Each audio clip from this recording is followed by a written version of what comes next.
गुरुर्ब्रह्मा गुरुर्विष्णु गुरुदेवो महेश्वरः गुरु साक्षात् परब्रह्मा तस्मै श्री गुरवे नमः।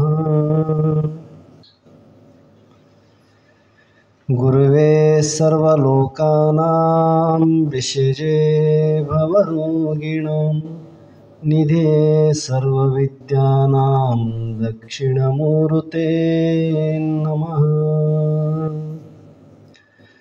चिदम्बरमठाधीशं सिद्धारूढयतीश्वरं शिष्यप्रशिष्यरूपेण बोधकं गुरुमाश्रये। यदङ्घ्रिकमलद्वन्द्वं तापत्रयनिवारणं शान्तैक्यपदं देवं वन्दे सिद्धारूढमहं भजे। परमपूज्य सद्गुರು ಶ್ರೋತ್ರಿಯ ಬ್ರಹ್ಮನಿಷ್ಠರು ಶ್ರೀ ಅಭಿನವ ನಿಜಗುಣ ಅಪ್ಪಂಗಳ ಶ್ರೀಚರಣ ಕಮಲಗಳಲ್ಲಿ ದೀರ್ಘದಂಡೋತ್ ಪ್ರಣಾಮಗಳನ್ನು ಸಮರ್ಪಿಸುತ್ತಾ, ಪರಮ ಪೂಜ್ಯರು ಶ್ರೋತ್ರಿಯ ಬ್ರಹ್ಮನಿಷ್ಠರು ಬ್ರಹ್ಮಲೀನರಾದ ಸದ್ಗುರು ಶ್ರೀ ಬಸವಾನಂದ ಅಜ್ಜಿಯವರ ಶ್ರೀಚರಣ ಕಮಲಗಳನ್ನು ಎನ್ನ ಹೃದಯ ಮಂದಿರದಲ್ಲಿ ಸ್ಥಾಪಿಸಿಕೊಂಡು, ಜಗತ್ತೊಂದ್ಯರು ಸಾಕ್ಷಾತ್ ಪರಶಿವನ ಅವತಾರಿಗಳಾದ ಸಾಧು ಚಕ್ರವರ್ತಿ ವೇದಾಂತ ಸಾರ್ವಭೌಮ ಸದ್ಗುರು ಶ್ರೀ ಸಿದ್ಧಾರೂಢ ಮಹಾಸ್ವಾಮಿಗಳ ಶ್ರೀಚರಣ ಕಮಲಗಳಲ್ಲಿ ಶಿರಸಾಷ್ಟಾಂಗ ಪೂರ್ವಕವಾಗಿ ನಮನಗಳನ್ನು ಗೈಯುತ್ತಾ, ಪರಮ ಪೂಜ್ಯರು ಶ್ರೋತ್ರಿಯ ಬ್ರಹ್ಮನಿಷ್ಠರು ಬ್ರಹ್ಮಲೀನರಾದ ವೇದಾಂತ ಕೇಸರಿ ಸದ್ಗುರು ಶ್ರೀ ಆರೂಢ ಜ್ಯೋತಿ ಶಿವಪುತ್ರ ಮಹಾಸ್ವಾಮಿಗಳ ಶ್ರೀಚರಣ ಕಮಲಗಳನ್ನು ಮನದೊಳ ಸ್ಮರಿಸಿಕೊಂಡು, ಈ ಕ್ಷೇತ್ರದ ಅಧಿಪತಿಗಳಾದಂಥ ದ್ವಯಶ್ರೀಗಳಾದ ಸದ್ಗುರು ಶ್ರೀ ಸಂಗಪ್ಪ ತಾತನವರ ಹಾಗೂ ಮಹಂತಪ್ಪ ತಾತನವರ ಶ್ರೀಚರಣ ಕಮಲಗಳಲ್ಲಿಯೂ ಪುಡಮುಟ್ಟು ಈ ಕಾರ್ಯಕ್ರಮದಲ್ಲಿ ಭಾಗಿಯಾಗಿರುವಂಥ ಸರ್ವ ಶರಣರು ಮತ್ತು ಶರಣೆಯರಿಗೆ ಅನೇಕ ಶರಣಾರ್ಥಿಗಳನ್ನು ಹೇಳುತ್ತಾ ಇಂದಿನ ಈ ಒಂದು ಕಾರ್ಯಕ್ರಮವನ್ನು ಮುಂದುವರಿಸೋಣ. ಇಲ್ಲಿಯ ಪರ್ಯಂತರ ಶ್ರವಣ ಮಾಸದ ನಿಮಿತ್ತವಾಗಿ ಶ್ರೀಮಠದಲ್ಲಿ ಒಂದು ವಿಷಯವನ್ನು ಆಧಾರವಾಗಿಟ್ಟುಕೊಂಡು, ಪಂಚೀಕರಣ ಎಂಬ ವಿಷಯವನ್ನು ಆಧಾರವಾಗಿಟ್ಟುಕೊಂಡು ಇಲ್ಲಿಯ ಪರ್ಯಂತರ ನಾವು ಕೇಳುತ್ತಾ ಬಂದಿರುವಂಥ ವಿಷಯ. ಈ ಒಂದು ಪಂಚೀಕರಣದಲ್ಲಿ ನಿನ್ನೆಯ ಪರ್ಯಂತರ ವಿಚಾರ ಮಾಡಲ್ಪಟ್ಟಂಥ ವಿಷಯಗಳೇನಪ್ಪ ಅಂತಂದರೆ ಪಂಚಕೋಶಗಳ ವಿಚಾರವನ್ನು ಇಲ್ಲಿ ಮಾಡ್ತಾ ಬಂದಿವಿ. ಈ ಪಂಚಕೋಶಗಳ ಯಾವುವು, ಅದರ ಸ್ವಭಾವ ಏನು, ಈ ಪಂಚಕೋಶಗಳ ಸ್ವರೂಪ ಏನು, ಮತ್ತು ಇದರಿಗೆ ಈ ಪಂಚಕೋಶಗಳಲ್ಲಿ ಆತ್ಮಬುದ್ಧಿ ಅನ್ನುವಂಥದ್ದು ಹೇಗೆ ತೋರಿತು, ಏನು ಕಾರಣದಿ ಅನ್ನುವಂಥ ವಿಚಾರವನ್ನು ತಾವೆಲ್ಲರೂ ಕೇಳ್ತಾ ಬಂದಿರುವಂಥ ವಿಷಯ. ಈ ಪಂಚಕೋಶಗಳಿಗೆ ವಿಲಕ್ಷಣನಾಗಿರುವಂಥವನು ಯಾವ ಸತ್ತು ಚಿತ್ತು ನಿತ್ಯ ಪರಿಪೂರ್ಣ ಆನಂದ ಸ್ವರೂಪನಾದ ಆತ್ಮನು, ಆತ್ಮನಲ್ಲಿ ಈ ಪಂಚಕೋಶಗಳ ಆರೋಪ ಐತಿ. ಹೇಗೆ ಶುಭ್ರವಾದಂಥ ಸ್ಫಟಿಕ ಮಣಿಯಲ್ಲಿ ಕೆಂಪು ದಾಸವಾಳ ಸಮೀಪ ಇರಿಸಿದಾಗ ಅದರ ಬಣ್ಣ ಅನ್ನುವಂಥದ್ದು ಆ ಶುಭ್ರವಾದ ಸ್ಫಟಿಕದಲ್ಲಿ ತೋರ್ತದೆ. ಆದರೆ ಸ್ಫಟಿಕ ಕೆಂಪು ಐತೆ ಏನೋ ಅಂದರೆ ಕೆಂಪಿಲ್ಲ, ಅದು ಸ್ವಚ್ಛನ ಇದೆ. ಆದರೂ ಕೂಡ ಈ ಬಣ್ಣ ಅದರಲ್ಲಿ ತೋರೋದಕ್ಕೆ ಕಾರಣ ಏನಂದ್ರೆ ಅದರ ಪಕ್ಕದಲ್ಲಿ ಇಟ್ಟಂಥವು ಈ ಬಣ್ಣ ಹೆಂಗೆ ಸ್ಫಟಿಕದ ಮೇಲೆ ಆರೋಪವಾಗಿದೆಯೋ ಅದರಂತೆ ಈ ದೇಹ ಅನ್ನಮಯ ಕೋಶ ಮೊದಲು ಮಾಡಿಕೊಂಡು ಆನಂದಮಯ ಕೋಶದವರೆಗೆ ಈ ಪಂಚಕೋಶಗಳು ಏನಿದಾವ ಇವು ಎಲ್ಲವೂ ಅನಾತ್ಮ ಸ್ವರೂಪ ಇದ್ದಾವೆ. ಅಂದರೆ ಇವು ಯಾವಾಗೂ ಇರೋವೂ ಅಲ್ಲ ಮತ್ತು ಇವು ಜಡ ಸಾಧನಗಳಾಗಿರುವಂಥ ಇಂಥ ಒಂದು ಜಡರೂಪವಾದಂಥ ಈ ಅನಾತ್ಮ ರೂಪವಾದಂಥ ಈ ಪಂಚಕೋಶಗಳ ಧರ್ಮವನ್ನು ಆತ್ಮನ ಮೇಲೆ ಆರೋಪವಾಗಿ ತೋರ್ತಾವ ಅಂದ್ರು ಅವರು. ಹೆಂಗೆ ಒಬ್ಬ ಆರೋಗ್ಯವಂತನಾದಂಥ ವ್ಯಕ್ತಿಯಲ್ಲಿ ನಾವು ಭಾಳ ಆರಾಮಾಗಿದ್ದೀವಿ, ನಮಗೆ ಯಾವ ರೋಗದ ಬಾಧೆ ಇಲ್ಲ ಅಂತ ವ್ಯಕ್ತಿಯಲ್ಲಿ ಇದ್ದಕ್ಕಿದ್ದಂತೆ ಏನಾದರೂ ಒಂದು ರೋಗ ತೋರಿತಪ್ಪ, ಅದಕ್ಕೆ ವೈದ್ಯರು ರೋಗಕ್ಕೆ ಔಷಧ ಕೊಡ್ತಾರೆ ಹೊರತು ಅವನ ಆರೋಗ್ಯಕ್ಕಲ್ಲ. ಯಾಕೆ? ಆರೋಗ್ಯ ಮೊದಲೇ ಐತಿ, ಅಲ್ಲಿ ಏನಾಗ್ಯದ ಅನಾರೋಗ್ಯ ತೋರ್ಯದ. ಆ ಅನಾರೋಗ್ಯಕ್ಕೆ ಬಂದಿರತಕ್ಕಂಥ ಅದಕ್ಕೆ ಔಷಧವನ್ನು ಕೊಡ್ತಾರೆ ಹೊರತು ಹೊಸದಾಗಿ ಆರೋಗ್ಯ ಯಾವ ವೈದ್ಯ ಕೊಡಂಗಿಲ್ಲ. ಅದರಂಗೆ ಆತ್ಮಸ್ವರೂಪರಾದ ನಾವೆಲ್ಲರೂ ನಾವು ಮೊದಲೇ ನಿತ್ಯ ಶುದ್ಧ ಚಿನ್ಮಯ ಸ್ವಯಂ ಪ್ರಕಾಶ ರೂಪನಾದಂಥ ಪ್ರತ್ಯೇಗಾತ್ಮ ಸ್ವರೂಪನೇ ತಾನಾಗಿದ್ದರೂ ಕೂಡ ತನ್ನಲ್ಲಿ ಭ್ರಾಂತಿಯಿಂದ ಅಂದರೆ ಅಜ್ಞಾನದಿಂದ, ಭ್ರಾಂತಿ ಅಂದರೆ ಏನು? ಇಲ್ಲ ಅನ್ನೋದರಲ್ಲಿ ಐತೆಂಬ ಬುದ್ಧಿಯೇ ಭ್ರಾಂತಿ. ಯಾವುದಿಲ್ಲ ಅದರಲ್ಲಿ ಐತೆ ಅನ್ನೋದು ಸತ್ಯತ್ವ ಬುದ್ಧಿಯನ್ನು ನಮಗೆ ತೋರ್ಯದ. ಅಂದರೆ ಹಗ್ಗದಲ್ಲಿ 3 ಕಾಲದೊಳಗೆ ಹಾವು ಇಲ್ಲೇ ಇಲ್ಲ. ನಾವು ವಿಚಾರ ಮಾಡುವ ಪೂರ್ವದಲ್ಲಿಯೂ ಇಲ್ಲ, ನಮಗದು ಹಗ್ಗದಲ್ಲಿ ಹಾವಾಗಿ ತೋರಿದಾಗನೂ ಅದು ಹಾವಿಲ್ಲ. ಅದು ಏನು ಹಗ್ಗೋ ಅಥವಾ ಹಾವು ಅಂತ ವಿಚಾರ ಮಾಡೋಕ್ಕೆ ಹೋದಾಗೂ ಇಲ್ಲ. ಯಾವ ಹಗ್ಗದ ಅಧಿಷ್ಠಾನದಲ್ಲಿ ಹಾವು ಭ್ರಾಂತಿಯಾಗಿ ತೋರುವುದೋ ಅದರಂತೆ ಅಧಿಷ್ಠಾನ ಸ್ವರೂಪನಾದ ಪ್ರತ್ಯೇಗಾತ್ಮನಲ್ಲಿ ಈ ಜಗತ್ತು, ಈ ಶರೀರ ಭ್ರಾಂತಿಯಿಂದ ತೋರ್ತದೆ, ಸತ್ಯದಂತೆ ತೋರ್ತದೆ. ಇದು ಎಲ್ಲಿ ತೋರ್ತದೆ ಅಂದರೆ ಜಾಗ್ರತ ಸ್ವಪ್ನ ಕಾಲದಲ್ಲಿ ನೋಡ್ರಿ, ಈ ಶರೀರ ಸ್ಥೂಲ ಶರೀರ ಸೂಕ್ಷ್ಮ ಶರೀರ ಕಾಲ ಭಾಳ ಸತ್ಯವಾಗಿ ತೋರಿದಂಗೆ ತೋರ್ತದೆ. ಗಾಢವಾದ ನಿದ್ರೆಯಲ್ಲಿ ಇದು ಲಯ ಆಗ್ತದೆ. ಅಂದರೆ ಒಂದು ಕಾಲದೊಳಗೆ ಇದ್ದು ಇನ್ನೊಂದು ಕಾಲದೊಳಗೆ ಇಲ್ಲದಂತೆ ಆಗುವಂಥ ಇವೆಲ್ಲ ಅನಾತ್ಮ ರೂಪವಾದಂಥ ಈ ಪಂಚಕೋಶಗಳನ್ನು ವಿವೇಕದ್ವಾರ ಬೇರ್ಪಡಿಸ್ಬೇಕು. ಅದನ್ನು ಇದು ಶರೀರನ ಕಡಿದು ಒಂದು ಕಡೆ ಕಡೆಗಿಡೋದಲ್ಲ. ಇದು ಆತ್ಮಜ್ಞಾನ ಅಂದರೆ ಶರೀರದೊಳಗೆ ಇದ್ದು ಈ ಶರೀರಕ್ಕೆ ನಾ ಸಂಬಂಧ ಇಲ್ಲ ಅಂತ ತಿಳಿಯುವಂಥ ವಿವೇಕ ಉದಯ ಆಗಬೇಕು. ಆ ವಿವೇಕ ಉದಯ ಆಗಬೇಕಾಗಿತ್ತಪ್ಪ ಅಂತಂದರೆ ಅದಕ್ಕೆ ಸತ್ಶಾಸ್ತ್ರಗಳು ಶ್ರವಣ ಮನನ ನಿಧಿಧ್ಯಾಸನ ದ್ವಾರನೇ ಅದು ವಿವೇಕ ಉದಯ ಆಗ್ತದೆ ಹೊರತು ನಾವು ಮನೆಗೆ ಕುಂತು ಪುಸ್ತಕ ಓದ್ರೆ ಆಗ್ತದೇನು, ಅಥವಾ ಎಲ್ಲೇನೋ ಗುಡಿ ಗುಂಡಾರಕ್ಕೆ ಕ್ಷೇತ್ರಯಾತ್ರೆ ಮಾಡಿದ್ರೆ ಆಗ್ತದೇನದು ವಿವೇಕ? ಅದು ಹಂಗೆ ಆಗೋದಲ್ಲದು. ಅದು ಯೋಗ್ಯವಾಗಿರುವಂಥ ಒಬ್ಬ ಗುರು ಸನ್ನಿಧಾನದಲ್ಲಿ ಹೋಗಿ ಅವ್ರ ಮುಖೇನ ವೇದಾಂತ ವಿಚಾರಗಳನ್ನು ಕ್ರಮವತ್ತಾಗಿ ಶ್ರವಣ ಮಾಡೋದು. ಅಂದರೆ ಬಿಡದೆ ಅದನ್ನು ಶ್ರವಣ ಮಾಡೋದಂದರೆ ನಿರಂತರವಾಗಿ ಕೇಳಬೇಕು. ನಮ್ಮ ವಿಚಾರ ಬಗ್ಗೆ, ಆತ್ಮ ಅನಾತ್ಮದ ಬಗ್ಗೆ ಯಾರು ಗುರುಮುಖೇನ ವಿಚಾರ ಮಾಡ್ತಾರ ಅವರಲ್ಲಿ ಶುದ್ಧ ವಿವೇಕ ಮೂಡ್ತದೆ. ಎಂಥ ವಿವೇಕ ಅದು? ಸತ್ಯ ಅಸತ್ಯವನ್ನು ಬೇರ್ಪಡಿಸುವಂಥ ಶುದ್ಧ ವಿವೇಕ ದ್ವಾರ. ಆ ವಿವೇಕ ಎಲ್ಲಿ ಉದಯ ಆಯ್ತಂದ್ರೆ ಅಲ್ಲಿ ವೈರಾಗ್ಯ ಉತ್ಪತ್ತಿ ಆಗ್ತದೆ. ವೈರಾಗ್ಯ ಸುಮ್ಮನೆ ಬರೋದಲ್ಲ. ಅದು ಎಲ್ಲೇನು ಇಟ್ಟು ತಗೊಂಬಂದು ಅಂಗಡಿಗಿಟ್ಟು ಮಾರಿ ತಗೊಂಬಂದು ಜೋಬೆ ಇಟ್ಕೊಂಬೋದು ಏನದು ವೈರಾಗ್ಯ? ಹಂಗೆ ಬರೋದಲ್ಲ. ವೈರಾಗ್ಯದ ಮಾತುಗಳು ಆಡ್ಬೋದು, ವೈರಾಗ್ಯದ ವ್ಯಾಖ್ಯಾನ ಮಾಡ್ಬೋದು, ವೈರಾಗ್ಯದ ಬಗ್ಗೆ ಇನ್ನೊಬ್ಬರಿಗೆ ನಾವು ನೀತಿ ಉಪದೇಶ ಮಾಡ್ಬೋದು. ಆದರೆ ಅದು ಸ್ವತಂತ್ರವಾಗಿ ತನ್ನಲ್ಲಿ ಅಳವಡಬೇಕಾಗಿತ್ತಂದ್ರೆ ಯಾರಲ್ಲಿ ಶುದ್ಧ ವಿವೇಕ ಮೂಡ್ಯದ ಅವ್ರಿಗೆ ಮಾತ್ರ ಅದು ಮೂಡ್ತದೆ. ನಮಗೆ ಭೋಗದ ವಸ್ತುಗಳೇ ಬುಡಕ ಹಿಂಜರಿಯಕತ್ತೀವಿ ನಾವು. ಇನ್ನು ಎಲ್ಲಿವೆ ಅಂದ್ರೆ ಉಣೋದು ತಿನ್ನೋದು ಕುಡಿಯೋದು ಇದ್ರಾಗ ಬಿದ್ದು ಒದ್ದಾಡಕಲ್ಕ ಇನ್ನು ಇವೆಲ್ಲ ವಿಷಯಗಳ ಅನಾತ್ಮ ಅಂತ ತಿಳಿದು ದೇಹಾತ್ಮ ಬುದ್ಧಿ ಕಳ್ಕೋಬೇಕಾಗಿತ್ತಂದ್ರೆ ಎಷ್ಟು ವಿವೇಕವಿರ್ಬೇಕು. ಅದಕ್ಕೆ ಒಂದು ನಶ್ವರವಾದಂಥ ದೇಹಕ್ಕೆ ಸಂಬಂಧಪಟ್ಟಂಥ ಒಂದು ನಶ್ವರವಾಗಿರುವಂಥ ಭೋಗದ ಪದಾರ್ಥಗಳು ಇವು. ಜಗತ್ತಿನಲ್ಲಿ ನೀವು ಯಾರದೇ ಇತಿಹಾಸ ತೆಗಿರಿ, ಎಂಥವ್ರದೇ ತೆಗಿರಿ, ಯಾರು ಯಾವುದೇ ವಸ್ತುಗಳಿಂದಾಗಲಿ ಸುಖದಿಂದ ಭೋಗದ ವಸ್ತುಗಳಿಂದ ಯಾರು ಸುಖಿಗಳಾಗಿಲ್ಲ, ತ್ಯಾಗದಿಂದಲೇ ಸುಖಿಗಳಾಗ್ಯಾರ. ಇದು ಇತಿಹಾಸ ಅದ.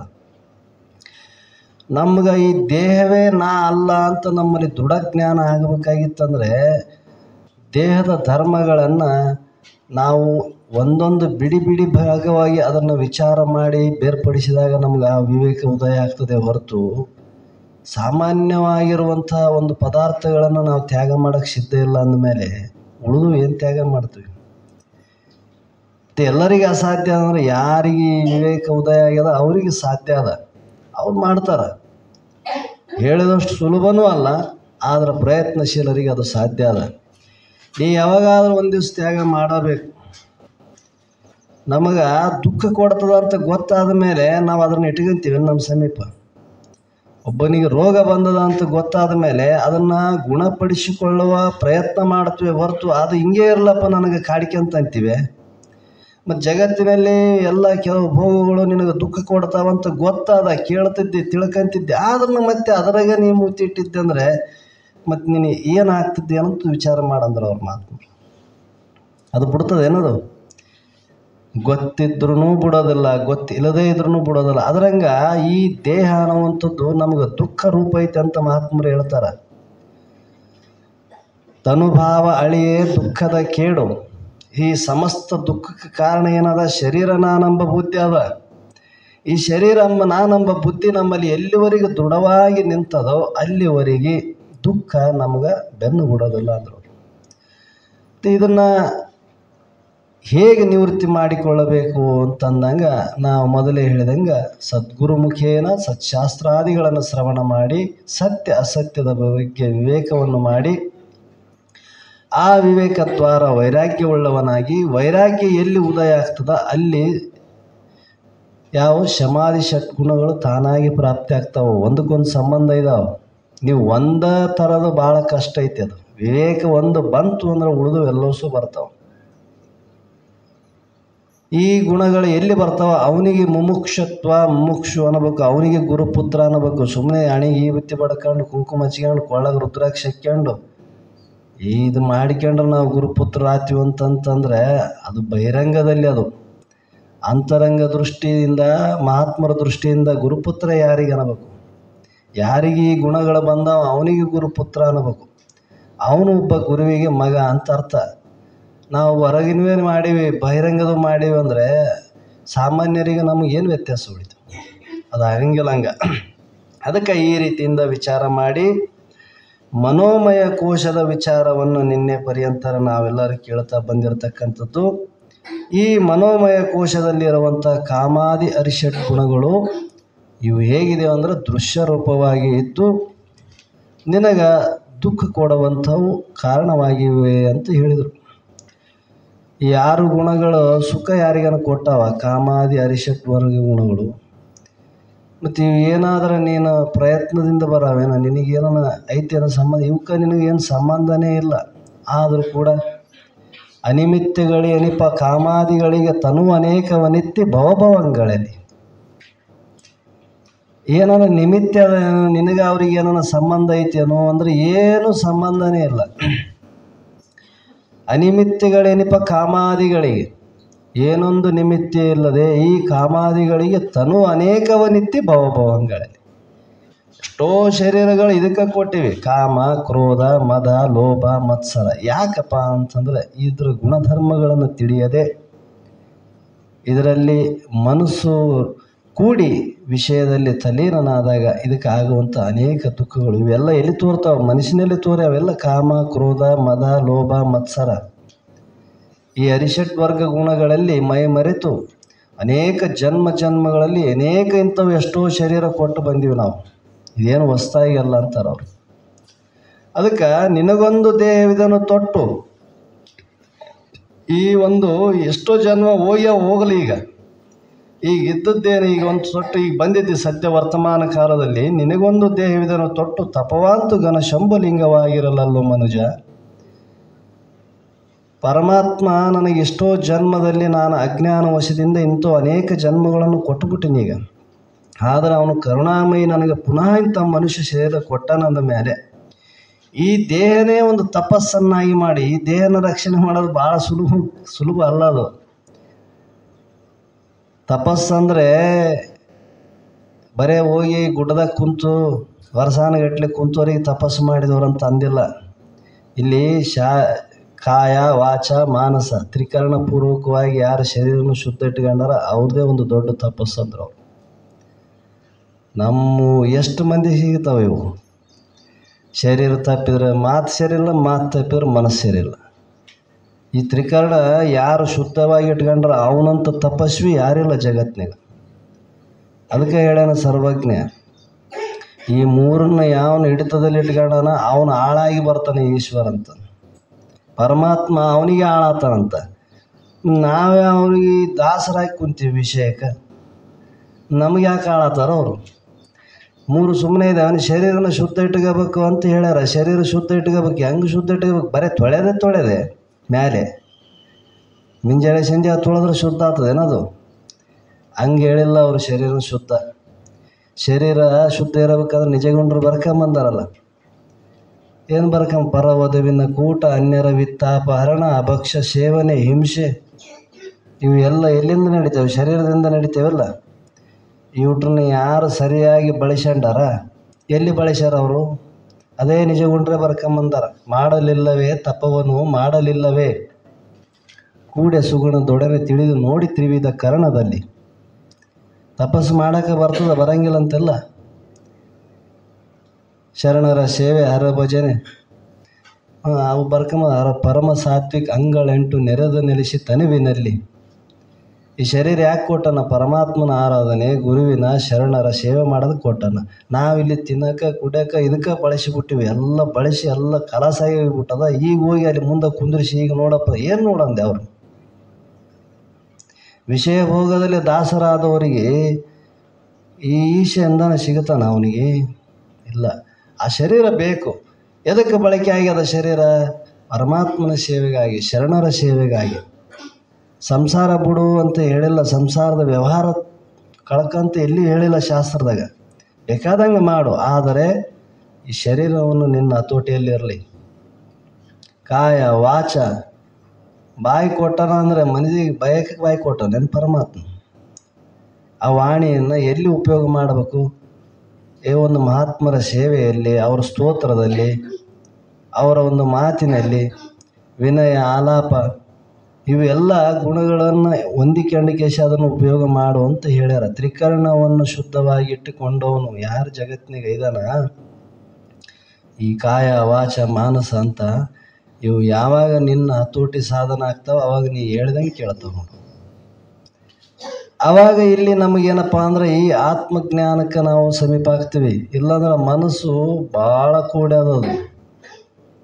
ಇಲ್ಲಿ ಕುಂದ್ರಿಸಿ ನಮ್ಮನೇನು ಕರ್ಕೊಂಬಂದು ಇಲ್ಲಿ ಮಠದಾಗ ಕುಂದ್ರಿಸಿ ಇಲ್ಲಿ ಕುಂದ್ರಿಸ್ಕೆ ಹೊರ ಕಿತ್ಕೊಂಡು ಹೋಗ್ಬಿಡ್ತದೆ. ಇಲ್ಲೇ ಕುಂದ್ರು ಒಮ್ಮೆಲೆ ಈಗ ಮಂಗಳಾರತಿಗೆ ಅಲ್ಲಿ ಯಾವಾಗ ಡಮ್ ಭಜನ್ ಚಾಲ ಆಯ್ತು ತಾಳ ಬಿತ್ತಂದ್ರೆ ಅವಾಗ ಕಿತ್ಕೊಂಡು ಇಲ್ಲಿ ಬಂದು ಕುಂದಿರ್ತದೆ. ಅವಾಗ ಈಗ ಮಂಗಳಾರತಿ ಆಯ್ತಪ್ಪ ಅಂತ ಕಲಾಸ್. ಅಲ್ಲಿ ತಾನೇ ಡಿಂಬಷ್ಟಿಲ್ಲಿ ಕುಂತಿರ್ತದೆ. ಆ ಕಡೆ ಕಿತ್ಕೊಂಡು ಹೋಗಿರ್ತದೆ, ಮನೆಗಾನ ಹೋಗಿರ್ತದೆ, ಎಲ್ಲೆಲ್ಲಿಗೆ ಹೋಗಿರ್ತದೆ. ಯಾರ್ಯಾರ ಮನಸ್ಸು ಎದುರಾಗಿರ್ತದೆ ಅವ್ರವ್ರ ಹೋಗಿರ್ತದೆ. ಎಲ್ಲೋ ಒಂದು ಸ್ವಲ್ಪ ಮಂದಿದು ಮನಸ್ಸು ಉಳ್ಕೊಂಡಿರ್ತದೆ, ಇಲ್ಲ ಅಂತಿಲ್ಲ. ಮತ್ತು ಇದು ತಿಳಿಬೇಕಂದ್ರೆ ಹೆಂಗೆ ತಿಳಿತದೆ? ಮನಸ್ಸು ಇಲ್ಲಿಟ್ಟರೆ ತಿಳಿತದೆ ಅದು. ಯಾಕೆ? ಮನಸ್ಸಿಗೆ ಬಂದದ ಬಂಧನ, ಮನಸ್ಸಿನಿಂದನೇ ಆದ ದುಃಖ. ಅದಕ್ಕೆ ಹೇಳಿದ್ರು ಅವರು, ಈ ಕಾಮಾದಿ ವೃತ್ತಿಗಳು ಏನು ತೋರ್ತಾವ ಇವು ಮನೋಮಯ ಕೋಶದ ಧರ್ಮ ಹೊರತು ಆತ್ಮನ ಧರ್ಮ ಅಲ್ಲ.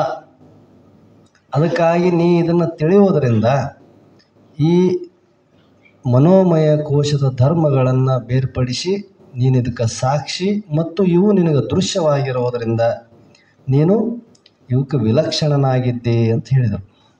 ಈ ರೀತಿಯಿಂದ ವಿಚಾರ ಮಾಡಿ ಅದನ್ನು ಬೇರ್ಪಡಿಸ್ಬೇಕು.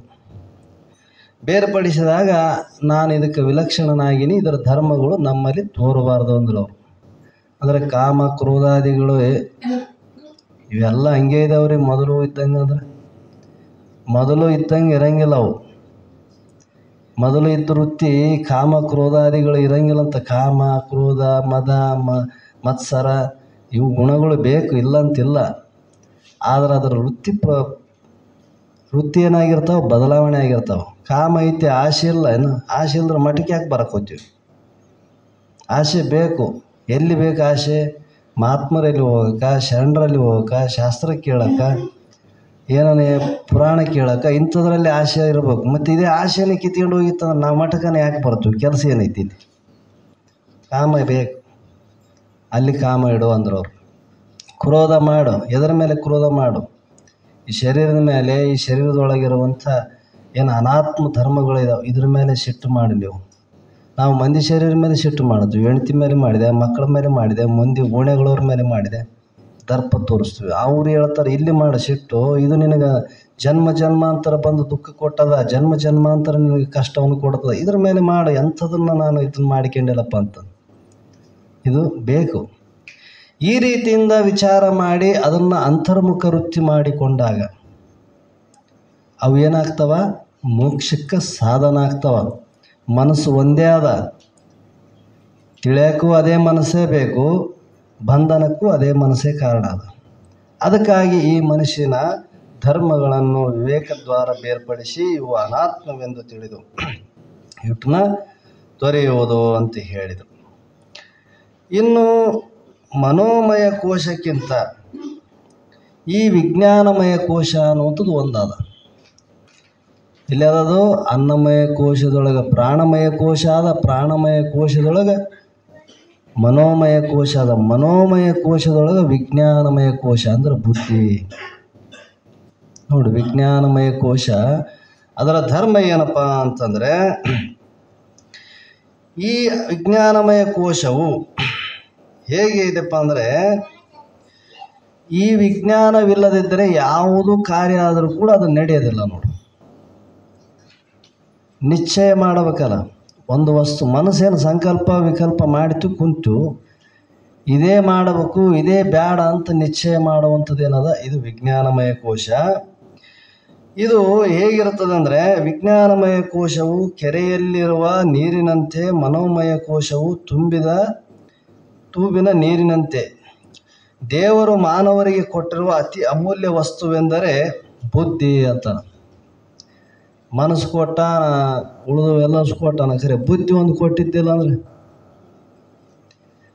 ಬುದ್ಧಿ ವಿನಶ್ಯತೆ ಪ್ರಾಣ ನಷ್ಟತೆ ಅಂತಾರ. ನಾವು ಅನ್ನಂಗಿಲ್ಲ, ಅಪ್ಪ ಅವನು ಇದ್ರೂ ಸತ್ತಂಗೆ ಅವನ ಬುದ್ಧಿನೇ ನಾಶ ಆಗ್ಯದಂತೆ. ಅಂದ್ರೆ ಬುದ್ಧಿ ಹೋಯ್ತು ಅಂದರೆ ಎಲ್ಲಷ್ಟು ವ್ಯರ್ಥ ಆಯ್ತಲ್ಲ. ಆ ಬುದ್ಧಿ ಏನು ಮಾಡ್ತದಪ್ಪ ಅಂದರೆ ಅದಕ್ಕೆ ವಿಜ್ಞಾನಮಯ ಕೋಶ ಅಂತ ಕರಿತಾನೆ. ಅಥವಾ ಇದು ಕೆಟ್ಟು ಹೋದವನು ಹುಚ್ಚನೆನ್ನುತ್ತಾರೆ ಅನ್ನಂಗಿಲ್ಲ. ನಾವು ಬುದ್ಧಿ ಕೆಟ್ಟ, ನಾವು ಹುಚ್ಚಿಡೋದಪ್ಪ ಅವನಿಗೆ, ಹುಚ್ಚಿಡೋದು ತೆರೆ ಸರಿಗಿಲ್ಲ ಅಂತ ಹೇಳ್ತೀವಿ. ಅಂದರೆ ಏನು, ಬುದ್ಧಿ ಸರಿಗಿಲ್ಲ ಅಂತ ಅರ್ಥ. ಹೀಗೆ ಈ ಧರ್ಮವು, ಬುದ್ಧಿಯ ಧರ್ಮ ಏನೈತಪ್ಪ ಅಂತಂದ್ರೆ ಅದು ಏನು ಮಾಡ್ತದ, ಯಾವಾಗ ನಾನು ನೋಡು ಅಂದರೆ, ನಾನೇ ಮಾಡೀನಿ, ನಾ ಮಾಡಿದ್ದೆ ನಾನೇ ಉಣ್ತೀನಿ, ಕರ್ತೃತ್ವವನ್ನು ವಹಿಸ್ಯಂತದ ನೋಡೋದು, ಕರ್ತೃತ್ವ ಭೋಕ್ತೃತ್ವ. ಈ ಕೆಲಸ ಯಾರು ಮಾಡಿದ್ರಪ್ಪ, ನಾನೇ ಮಾಡೀನಿ ಅಂತ ತಂದೆ ಹೇಳಿಕೆಂತ. ಬುದ್ಧಿ ಇದು ಎಷ್ಟು ಚಂದ ಮಾಡ್ಯಾರನ್ರಿ ಅಂದ್ರೆ, ನನ್ನ ಬುದ್ಧಿವಂತಿಕೆಯಿಂದ ಮಾಡೀನಿ ಅಂತ ಹೇಳ್ತಾನೆ. ಮತ್ತು ನೀ ಮಾಡ್ತದಲ್ಲಪ್ಪ, ಈ ಜಾಗ್ರದಾಗ ಮಾಡಿದ್ದಿ, ಸ್ವಪ್ನದಾಗ ಮಾಡಿದ್ದಿ, ನಿದ್ದೆಗೆ ಎಲ್ಲಿಗೆ ಹೋಗಿದ್ದಿ ನೀನು? ಬುದ್ಧಿ ದೊಡ್ಡದಂತಿದ್ದಲ್ಲ, ಮತ್ತು ನಿದ್ದೆಗೆ ಎಲ್ಲಿಗೆ ಹೋಗಿತ್ತು ನೀನು ಬುದ್ಧಿ? ಎಲ್ಲ ಆಗ್ಯಾರ. ಅಂದರೆ ಒಂದು ಅವಸ್ಥೆಯೊಳಗೆ ತೋರಿ ಇನ್ನೊಂದು ಅವಸ್ಥೆಯೊಳಗೆ ಇಲ್ಲದಂಗೆ ಆಗ್ತದೆ ಅಂದಮೇಲೆ ಅದು ಅನಾತ್ಮ ಧರ್ಮ. ಮತ್ತು ಇದು ದೃಶ್ಯ ಅದ. ಯಾಕೆ ದೃಶ್ಯ ಅದ ರೀ? ನೀನೇ ಹೇಳ್ತಿದ್ದಲ್ಲ, ಏನು ಹೆಂಗೆ ಮಾಡಿದ್ದಿದು, ಎಕಡೆ ಲಕ್ಷ್ಯ ಇಟ್ಟಿದ್ದು? ಬುದ್ಧಿ ಹೋಯ್ತು ಅಂದರೆ ನಿನ್ನ ಬುದ್ಧಿ ಹೋಗೋದು ಬರೋದು ನೀ ತಿಳಿತಿದ್ದೆ ಅಂದರೆ ನೀ ಕಾಣ್ತದ್ದೆ ಅಂತ ಅರ್ಥ. ನಿನಗದು ಕಾಣಿಸ್ಕೊಳ್ತದ, ನೀ ಕಾಣ್ತದ್ದೆ. ಇಲ್ಲಾಂದ್ರೆ ಹೆಂಗೆ ಹೇಳ್ತದ್ದೆ? ಬುದ್ಧಿ ಇರೋದು ಬುದ್ಧಿ ಹೋಗೋದನ್ನು ನೀನು ಭಾವ ಅಭಾವಗಳನ್ನು ತಿಳಿಯೋದರಿಂದ ನೀ ಬುದ್ಧಿಗೆ ವಿಲಕ್ಷಣನಾಗಿದ್ದಿ. ಇದು ದೃಶ್ಯದ ಮತ್ತು ಕರ್ತೃತ್ವದಿಂದ ಕೂಡಿಕೊಂಡಿರ್ತಕ್ಕಂಥದ್ದು. ಇವರ ಧರ್ಮವನ್ನು ತನ್ನ ಮೇಲೆ ಆರೋಪಿಸಿಕೊಂಡು, ತನ್ನ ಮೇಲೆ ಅಂದರೆ ಯಾರು? ಅಧಿಷ್ಠಾನ ರೂಪನಾದಂಥ ಪ್ರತ್ಯೇಗಾತ್ಮ. ಇದ್ರಾಗೆ ನಾನು ಅಂತ ತಿರುಗ್ತಾನೆ ನೋಡು, ಅವನು ತಿಳಿಯೋದಕ್ಕೆ ಇಷ್ಟು ಬಂಧನ ಆಗ್ಯದ ನಮಗೆ. ಸುಮ್ಮನೆ ನಾನು ಅಂತೀವಿ, ಏನು ಕಂಡದ್ದೆಲ್ಲ ನಾನೇ ಅನ್ಕಂತ ಹೊಂಟೀವಿ. ಅದಕ್ಕೆ ಅರ್ಥರೂಪ ಏನೈತೆ ಅಂದ್ರೆ, ಪ್ರತ್ಯೇಗಾತ್ಮ ಚೈತನ್ಯ ಸ್ವರೂಪನೇ ನೀ ಇದ್ದಿ, ನಿನ್ನ ಮೇಲೆ ಈ ಬುದ್ಧಿಯ ಧರ್ಮಗಳು ನೀ ಆರೋಪ ಮಾಡ್ತತಿ. ಕರ್ತೃತ್ವ ಭೋಕ್ತೃತ್ವ. ಯಾವನೋ ಒಬ್ಬನು ಯಾವಾಗೆಲ್ಲ ಊರಾಗ ಅಗಸರು ಇರ್ತದ್ರಲ್ಲ, ಅವ್ರು ಕತ್ತೆಗಳು ಸಾಕ್ತಿದ್ರು. ಈಗಿನ ಕಾಲದಾಗ ಕತ್ತೆ ಎಲ್ಲಿ ತರ್ತೀವಿ?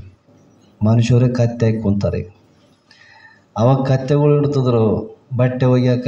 ಊರು ಬಟ್ಟೆ ಹೊತ್ಕೊಂಡು ಹೋಗ್ಬೇಕಲ್ಲ, ಅವು ಕತ್ತೆ ಮೇಲೆ ಒರೆಸಿ ಕತ್ತೆ ತಗೊಂಡು ಅವ ಕೆರೆಗೆ ಹಳ್ಳಕ್ಕೆ ಹೋಗಿ ಒಕ್ಕೊಂಬರ್ಬೇಕು ಬಟ್ಟೆ. ಹಂಗೆ ಊರಾಗ ಒಬ್ಬ ಅಗಸರಿದ್ದ ಆತ ಒಂದು ಕತ್ತೆ ಸಾಕಿದ್ದ. ದಿವಸ ಬಟ್ಟೆ ಏರ್ಕೊಂಡು ಹೋಗ್ತಿದ್ದ. ಜೊತೆಗೆ ಒಂದು ನಾಯಿ ಸಾಕಿದ್ದ ಆತ. ಆ ನಾಯಿ ಭಾಳ ಸಲಿಗೆಯಿಂದ ಇರ್ತಿತ್ತು ಆತನ ಜೊತೆಗೆ. ಅದು ಆ ಬಟ್ಟೆ ಒಗ್ಯಕ್ಕೆ ಹೋಗಿ ಬುತ್ತಿ ತಗೊಂಡೇ ಹೋಗೋರು ಅವಾಗೆಲ್ಲ. ಹೋಗಿ ಎಲ್ಲ ಬಟ್ಟೆ ಹೋಗೋದು ಕೇಸಿ ಅವು ಬಟ್ಟೆ ಆರೆ ಹಾಕಿ ಒಣಗಿದ ಮೇಲೆ ಅವ್ರನ್ನ ಮಡಿಸ್ಕೊಂಡು ಇಟ್ಕೊಂಡು ಬರ್ಬೇಕಲ್ಲ. ಮತ್ತು ಮುಂಜಾನೆ ಹೋದ್ರೆ ಮಧ್ಯಾಹ್ನ 4-5 ಗಂಟೆ ಆಗೋದು ಅವ್ರಿಗೆ. ಅದಕ್ಕೆ ಅಲ್ಲೇ ಬುತ್ತಿ ತಗೊಂಡು ಹೋಗ್ತಿದ್ರು. ಎಲ್ಲ ಬಟ್ಟೆ ಹಾಕಿ ಊಟಕ್ಕೆ ಕುಂದಿರ್ತಿದ್ದ. ಊಟಕ್ಕೆ ಕುಂತಾಗ ತನ್ನ ಜೊತೆಗೆ ಹೋದ ನಾಯಿಗೆ ಮತ್ತು ಎಲ್ಲಿ ಕೊಡ್ಬೇಕು, ಅವನೇ ಕೊಡ್ಬೇಕಲ್ಲ ಉಂಬಾಕ. ಅದು ಊಟಕ್ಕೆ ಕೊಡ್ತದ. ಅದಕ್ಕೆ ರೊಟ್ಟಿ ಗಿಟ್ಟಿ ಆಗ್ತದ. ಅದು ಉಂಡ ಮೇಲೆ ಏನು ಮಾಡ್ತದ, ಅಲ್ಲೇ ಗಿಡದ ನೆಳಗೆ ಮಕ್ಕೊಂಡ್ರೆ ಅದು ನಾಯಿ ಹೋಗಿ ಅವನ ಮೈ ಮೇಲೆ ಒಳ್ಳೆಯಾಡೋದು, ಭಾಳ ಜೀವ ಮಾಡೋದು, ಮಾರಿನಕ್ಕಿದಂಗೆ ಮಾಡೋದು, ಮೈ ಮೇಲೆ ಎಗರಾಡೋದು, ಹಿಂಗೆ ಮಾಡ್ತದೆ ನಾಯಿ. ಅದು ಕತ್ತಿಗೆ ಒಂದು ಸಂಶಯ ಬಂತಂತ. ಅಲ್ಲ, ನಾನು ಊರಾಗಲಿಂದ ಹಿಡಿದು ಕೇಸಿ ಇಲ್ಲಿ ತಾನ ಹೊರಲಾರ್ದ ಗಂಟು ಹೊತ್ಕೊಂಬರೋ ನಾನು. ಮರಾಯದ ಗಂಟು ನನ್ನ ಮೈ ಮೇಲೆ ನಾನು ಹೊತ್ಕೊಂಡು ಬರ್ಬೇಕು. ಹೊತ್ಕೊಂಡು ನಾನೇ ಹೋಗ್ಬೇಕು. ಬಟ್ಟೆ ಹೊರೋನು ನಾನೇ, ಹೊತ್ಕೊಂಡು ಹೋಗೋನು ನಾನೇ. ಮತ್ತು ಇವನಂತ ಏನಿಲ್ಲ, ಬಾಲ ಅಳ್ಳಾಡ್ಸಂತ ಹೋಗೋನು, ಬಾಲ ಅಳ್ಳಾಡ್ಸಂತ ಬರೋನು, ಏನು ಕೆಲಸ ಇಲ್ಲ, ಬಗ್ಸಿಲ್ಲ. ಆದರೆ ಇವನ್ನ ಮೈ ಮೇಲೆ ಏರ್ಸ್ಕೊಂಡು ಪ್ರೀತಿ ಮಾಡ್ತಾನ, ನನಗೆ ಮಾಡೋಂಗಿಲ್ಲ ಇವನು, ನನಗೆ ನೋಡಿದ್ರೆ ಊಟ ತಗೊಂಡು ಹೊಡಿತಾನ ಅಂತ ಕತ್ತಿಗೆ ಸಂಶಯ ಬಂತು. ಯಾಕೆ ಹಿಂಗೆ ಮಾಡ್ತಾನ, ಯಾಕೆ ಹಂಗೆ ಮಾಡ್ತಾನಂದರೆ ಅದು ಭಾಳ ಸಲಿಗೆಯಿಂದ ಹೋಗಿ ಅವನಿಗೆ ಮುತ್ತು ಕೊಡ್ತದೆ, ಅವನ ಮೈ ಮೇಲೆ ಆಡ್ತದೆ. ಅದಕ್ಕೆ ಅವನು ಅದ್ರ ಮೇಲೆ ಪ್ರೀತಿ ಮಾಡ್ತಾನೆ. ನಾನು ಹಿಂಗೆ ಹೊರಗೆ ತಿರುಗಾಡ್ತಾನ, ಅದಕ್ಕೆ ಮಾಡೋಂಗಿಲ್ಲ. ಅದು ಹೆಂಗೆ ಮಾಡ್ತದೆ, ಹಂಗೆ ನಾ ಮಾಡಿದ್ರೆ ನನಗನ್ನು ಪ್ರೀತಿ ಮಾಡ್ತಾನಂತ ಅದು ಕತ್ತೆ ತಿಳ್ಕ. ಅವ್ನು ಬೇಸಿಗೆ ಗಿಡದ ನೆರಳಿಗೆ ಮಕ್ಕೊಂಡಿದ್ದ. ಅದು ಕತ್ತೆ ಮೇವು ತಿನ್ನೋದು ಬಿಟ್ಟು ಹೊಡೆ ಬಂದುಬಿಡ್ತಂತ. ಹೋಗಿ ಈಗ ನಾನು ಅವ್ನು ಮಾಡಿದಂಗೆ ಮಾಡಿದ್ರೆ ನನ್ನ ಮೇಲೆ ಜೀವ ಮಾಡ್ತಾನೆ ಅವನು. ಹೋಗಿ ಅದು 2 ಕಾಲು ತಗೊಂಡು ಹೋಗಿ ಅವನ ಅಗಸರು ತೊಡೆ ಮೇಲೆ ಹಿಂಗೆ ಇಟ್ಟಿದ್ದೇನೆ, ಮೂತಿ ಹೋಗಿ ನೆಕ್ಕಕ್ಕೆ ಹೋಗ್ಬಿಡ್ತಂತೆ. ಕೊಯ್ಕು ಕೈ ಮಾಡ್ಕೊಂತ. ಈ ಕತ್ತೆ ನಾಯ ಅದು 2 ಕಾಲು ಇಟ್ಟಾಗ ಅವ್ನು ಭಾಳ ತ್ರಾಸಾಗಿ ತಗೊಂಡು ಊಟ ತಗೊಂಡು ಡೇಟ್ 300-4 ಕೆಟ್ಬಿಟ್ಟು ನೋಡು. ರೆಪ್ಪ ಕೂಡ ಹೊಯ್ಕು ಅದ್ರಿಗಂತ ಹೋಗ್ಬಿಡ್ತೀವಿ. ಅಲ್ಲಿಂದ ಬಂದಿದ್ದೇನೈತಲ್ಲ, ನಾ ಮಾಡ್ಬೇಕು, ಅದು ಕರ್ತೃತ್ವ. ಮತ್ತು ಕರ್ತೃತ್ವ ನೀ ಮಾಡ್ಬೇಕಂತ ಬುದ್ಧಿ ಇಟ್ಕೊಂಡು ಬಂದಿರಲ್ಲ, ಅದಕ್ಕೆ ಏನು ಸಿಕ್ತು ಫಲ, ಹೊಡಿಸ್ಕೊಂಡಿದ್ದೆ 2 ಡೇಟ್ ನೋಡು, ಅವೇ ಭೋಕ್ತೃತ್ವ. ಅದ್ರಂಗೆ ಬುದ್ಧಿಯಿಂದ ನಾನು ಮಾಡ್ತೀನಿ ಅಂತಂದಾಗ ಅದು ಮಾಡಿದ ಫಲ ಏನದ, ಅದೇ ಭೋಗ ರೂಪವಾಗಿ ಬರ್ತದೆ. ಅದಕ್ಕೆ ಈ ಕರ್ತೃತ್ವ ಭೋಕ್ತೃತ್ವ ಎಲ್ಲಿ ಅವ ಅಂದರೆ ಬುದ್ಧಿಯ ಗುಣಧರ್ಮ ಹೊರತು ಆತ್ಮನಲ್ಲಿ ಇವು ಇಲ್ಲ. ತೋರ್ತಾವಷ್ಟೇ, ನಾನೇ ಮಾಡೀನಿ, ನೀನು ಮಾಡೋದಿಲ್ಲ, ಅದು ಬುದ್ಧಿಯ ಗುಣಧರ್ಮ. ಹೀಗೆ ಆ ಧರ್ಮಗಳು ನಾನು ಅಂತ ತಿಳಿದದಕ್ಕೆ ನಿನಗೆ ಅದು ಸುಖ ದುಃಖವನ್ನು ಅನುಭವ ಮಾಡಬೇಕು. ಅದು ಏನೇ ಇರಲಿ, ಅದು ಪುಣ್ಯದ್ದಿರ್ಬೋದು, ಪಾಪದ್ದಿರ್ಬೋದು, ಯಾವುದೇ ಇದ್ರೂ ಅದನ್ನು ಅನುಭವ ಮಾಡಬೇಕಾಗ್ತದೆ. ಯಾವಾಗ ಅಂದ್ರೆ ಅದು ನಾನು ಅಂತ ತಿಳಿದಾಗ. ಈ ರೀತಿಯಿಂದ ವಿಚಾರ ಮಾಡಿ ನೋಡಿದರೆ ಅದರ ಧರ್ಮಗಳು ತನ್ನಲ್ಲಿ ಆರೋಪಿತವಾಗಿವೆ. ಬುದ್ಧಿಯ ಗುಣಧರ್ಮಗಳು ಆರೋಪ ಆಗ್ಯಾವ. ಅಹಂ ಕರ್ತ ಎಂದು ಅಭ್ಯಾಸ ಹೊಂದಿದ್ದೇವೆ. ನಾನೇ ಮಾಡೋನು, ಏನು ಮಾಡ್ತಿತ್ತು, ನಿನ್ನ ಕೈಗೆ ಏನೈತೆ ಮಾಡಕ್ಕೆ. ಇದು ಬುದ್ಧಿಯಲ್ಲಿ ಒಂದು ಕ್ಷಣಿಕ ತೋರ್ತದಷ್ಟೇ ಇರುತ್ತೆ, ಕ್ಷಣದಲ್ಲಿ ಇಲ್ಲ. ಹೀಗೆ ಇದನ್ನು ಬಿಡಿಸಿಕೊಳ್ಳಬೇಕಾದರೆ ವಿಜ್ಞಾನಮಯ ಕೋಶದ ಸ್ವರೂಪವನ್ನು ವಿಚಾರ ಮಾಡಿ ತಿಳಿಬೇಕು. ಅಂದರೆ ವಿಜ್ಞಾನಮಯ ಕೋಶದ ಸ್ವರೂಪವನ್ನು ಈ ರೀತಿಯಿಂದ ಪಂಚಜ್ಞಾನೇಂದ್ರಿಯಗಳು ಬುದ್ಧಿಯ ಸೇರಿ ವಿಜ್ಞಾನಮಯ ಕೋಶವೆಂದು ಎನಿಸಿಕೊಂಡಿರುವುದು. ವಿಜ್ಞಾನಮಯ ಕೋಶದಲ್ಲಿ ಏನೋ ಪಂಚಜ್ಞಾನೇಂದ್ರಿಯಗಳು ಕ್ರಿಯೆ ಮಾಡುವಂಥವು. ಜ್ಞಾನೇಂದ್ರಿಯ ಅಂದರೆ ಕೈ, ಕಾಲು, ವಾಣಿ, ಮಲ ಬಿಡುವಂಥವು, ಮೂತ್ರ ಬಿಡುವಂಥ ಸ್ಥಾನಕ್ಕೆ ಉದ ಉಪಸ್ಥ ಅಂತ ಕರೆದಾರ. ಇವು ಕ್ರಿಯೆ ಮಾಡ್ತವಿಲ್ಲ, ಯಾವಾಗ ಇದ್ರದ್ದು ಧರ್ಮ ಹಿಡ್ಕೊಂಡು ಕುಂತದ ನೋಡೋದು. ಯಾವುದು ವಿಜ್ಞಾನಮಯ ಕೋಶದಲ್ಲಿ ಇವು ಗುಣಗಳು ತೋರ್ತಾವೆ. ನಾನೇ ಮಾತಾಡೀನಿ, ನಾನೇ ಗೊತ್ತೈತೆ, ನಾನೇ ಶಾಣೆ ಇದೀನಿ, ನಾನೇ ಬುದ್ಧಿವಂತ ಇದೀನಿ, ಹಿಂಗೆ ಹೇಳ್ತದ ಬುದ್ಧಿ. ಯಾರನ್ನು ನೋಡಿ ನಾನು ಶಾಣೆ, ನನಗೆ ಗೊತ್ತೈತೆ ಅಂತ ಹೇಳ್ತದೆ.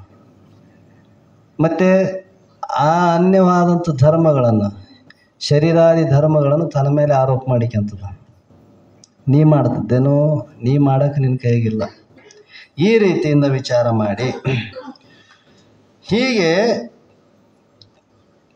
ಅಂದರೆ ಪೆಟ್ಟಿಗೆಯೊಳಗೆ ಧನವಿರುವಂತೆ ಮನೋಮಯ ಕೋಶ ಎಂಬ ಪೆಟ್ಟಿಯೊಳಗೆ ವಿಜ್ಞಾನಮಯ ಕೋಶವು ಇರುವುದು. ಹೀಗೆ ಬುದ್ಧಿಯು ಸುಸುಪ್ತಿಯಲ್ಲಿ ತನಗೆ ಕಾರಣವಾದ ಅವಿದ್ಯೆಯಲ್ಲಿ ಲಯಿಸುತ್ತದೆ. ಇದೆಲ್ಲದ ತನಗೆ ಕಾರಣ ಶರೀರ ಆಶ್ರಯ ಕೊಟ್ಟಿರುವಂಥ ಅಲ್ಲಿ ಲಯ ಆಗ್ತದ. ಬಂದ ಕೂಡಲೇ ಜಾಗೃತಾವಸ್ಥೆ ಬಂದ ಕೂಡಲೇ ವಿಜ್ಞಾನಮಯ ಕೋಶವು ಅಹಂ ವೃತ್ತಿ ರೂಪಂದು ತೋರುತ್ತದೆ. ನೋಡಿ, ಎದ್ದ ತಕ್ಷಣ ಮೊದಲನೇದೇ ಬರೋದೇನದ? ನಾನು ಇಂಥವನು, ನಾನು ಇಂಥ ಜಾತಿಯವನು, ನಾನು ಶರೀರವುಳ್ಳವನು. ಇವೆಲ್ಲ ಎಲ್ಲಿಂದ ಬರ್ತಾವೆ? ಎದ್ದ ಮೇಲೆ ಬಂದವ. ಮತ್ತು ನಿದ್ದೆಗೆ ಎಲ್ಲಿಗೆ ಹೋಗಿದ್ವಪ್ಪ ಇವು? ನಿದ್ದೆಗೆ ಬಂಧನ ಇದಾವ? ಶರೀರ ಇಲ್ಲ, ಇಂದ್ರಿಯಗಳಿಲ್ಲ, ಕರಣಗಳಿಲ್ಲ, ಅದರ ಧರ್ಮಗಳು ಒಂದನ ಇದ್ದಾವೆ. ನನಗೆ ಏನಿಲ್ಲ. ಇಲ್ಲೇ ನೀವು ಎಲ್ಲ ಇದ್ದಾವೆ, ಆದ್ರೂ ನೀನಿಲ್ಲ. ಅಂದರೆ ಈ ವಿಜ್ಞಾನಮಯ ಕೋಶ ಇಲ್ಲ ಅಲ್ಲಿ. ಈ ಬುದ್ಧಿ ಯಾವಾಗ ಎದ್ದ ತಕ್ಷಣ ಮತ್ತೆ ಮೊದಲಿನಿಂದ ಯಾವ್ಯಾವಿದ್ದು ಅವೆಲ್ಲ ಜೊತೆ ಮಾಡ್ಕೊಂಡು ಹೋಗ್ತದೆ. ಆದ್ರೆ ಏನು ಸಂಸ್ಕಾರ ಹಿಡ್ಕೊಂಡು ಹೋಗಿರ್ತಾವ ಅದೇ ಸಂಸ್ಕಾರದಿಂದ ಎದ್ದು ಬರ್ತಾವ. ಇದೆಲ್ಲ ಅನುಭವದ ಮಾತು ಅಂತ ಹೇಳ್ತಾರೆ ಅವರು. ಹೀಗೆ ತೋರಿ ನಖಶಿಖ ಪರ್ಯಂತರ ವ್ಯಾಪಿಸಿರುತ್ತದೆ. ನಖ ಅಂದ್ರೆ ಈ ಉಗುರ್ಲಿಂದ ಹಿಡಿದು ತಲೆ ಕೂದಲ್ತಾನೆ ಎಲ್ಲ ಕಡೆ ವ್ಯಾಪಕ ಐತಿ ನೋಡೋದು. ಸ್ವಲ್ಪ ವ್ಯತ್ಯಾಸ ಆದ್ರೆ ಹೇಳ್ತದೆ ಬುದ್ಧಿ, ಹೇಳ್ತದಿಲ್ಲ, ಇದು ಸರಿಗೈತಿ ಸರಿಗಿಲ್ಲ ನೋಡಂತ. ಹೀಗೆ ವ್ಯಾಪಿಸಿ ಇದು ಕೋಶದೊಡನೆ ವ್ಯಕ್ತಿ ರೂಪದಿಂದ ಕೂಡಿ ವಿಷಯಾದಿಗಳ ಕಡೆಗೆ ಹರಿಯುತ್ತದೆ. ಮನೋಮಯ ಕೋಶದ ಜೊತೆಗೆ ಕೂಡಿಕೊಂಡು ಚಾಲು ಮಾಡ್ತದೆ ಬುದ್ಧಿ. ಮನಸ್ಸು ಕಡೆ ಸಂಕಲ್ಪ ಮಾಡ್ತದ, ಆ ಕಡೆ ಹೋಗಿ ನೋಡ್ತದ. ತನಗೆ ಅನುಕೂಲ ಇತ್ತಂದರೆ ಮಾಡಂತಾಗ ಏನೈತಿ ಇವತ್ತೊಂದು ದಿವಸ ಮಜಾ ಮಾಡಮಂತದ. ಒಂದೊಂದು ದಿವಸ ವೈರಾಗ್ಯ ಬಂದುಬಿಡ್ತದೆ, ಬೇಡ ಇವತ್ತು ಚಲೋ ಇಲ್ಲ, ಇವತ್ತು ವಾರ ಇಂಥ ವಾರ ಐತಿ, ಸೋಮವಾರ ಐತಿ ಅಂತ ಹಿಂಗೆ ಹೇಳ್ತದೆ. ಒಂದೊಂದು ಸಲ ನಡಿ ಏನು ಮಾಡ್ತದೆ ನಮಗೇನು ಹಿಂಗೆ ಹೇಳ್ತದೆ. ಸಂಕಲ್ಪ ವಿಕಲ್ಪಕ್ಕೆ ಮನಸ್ಸು ಮಾಡೋದು, ಇದು ಬುದ್ಧಿ ಹೋಗಿ ನಿಶ್ಚಯ ಮಾಡ್ತದೆ, ಮಾಡು ನಾನೇನು ನಿನಗೇನು. ಯಾಕಂದ್ರೆ ಅದಕ್ಕೇನು ಕೆಲಸನೇ ಇಲ್ಲ. ಮಾಡಿದ್ರೆ ಅದು ಮಾಡಿರ್ತದೆ, ಅದು ಮನಸ್ಸಿದ್ರೆ ಮಾಡಿಕೇಸಿ ಅದಕ್ಕೆ ಕಿತ್ಕೊಂಡು ಹೋಗ್ತದೆ. ಇದು ಬುದ್ಧಿ ಇದ್ರೆ ಹೇಳಿ ಇದಕ್ಕೆ ಕಿತ್ಕೊಂಡು ಹೋಗ್ತದೆ. ಮೆತ್ತಗಾದ ಶರೀರ ಮೆತ್ತಗಾಗ್ತದೆ. ಅದಕ್ಕೆ ನಾವು ಈ ಶರೀರ ನಾನೆಂಬ ಬುದ್ಧಿ ಹಿಡ್ಕೊಂಡು ಜೀವನ ಜನ್ಮಾಂತರ ಪರ್ಯಂತ ತಿರುಗಿದ್ದೆ ಇದ್ರಾಗ ಈ ಸುಖ ದುಃಖಗಳು ಮ್ಯಾಲಿನ ಮೇಲೆ. ದುಃಖ ಯಾರು ಕೊಟ್ರಪ್ಪ ನಿನಗೆ? ಯಾರನ್ನು ಕರೆದಾರೆ ನಮಗೆ ದುಃಖ? ನಮಗೆ ಎಷ್ಟು ಬುದ್ಧಿ ಇಲ್ಲ ನೋಡು.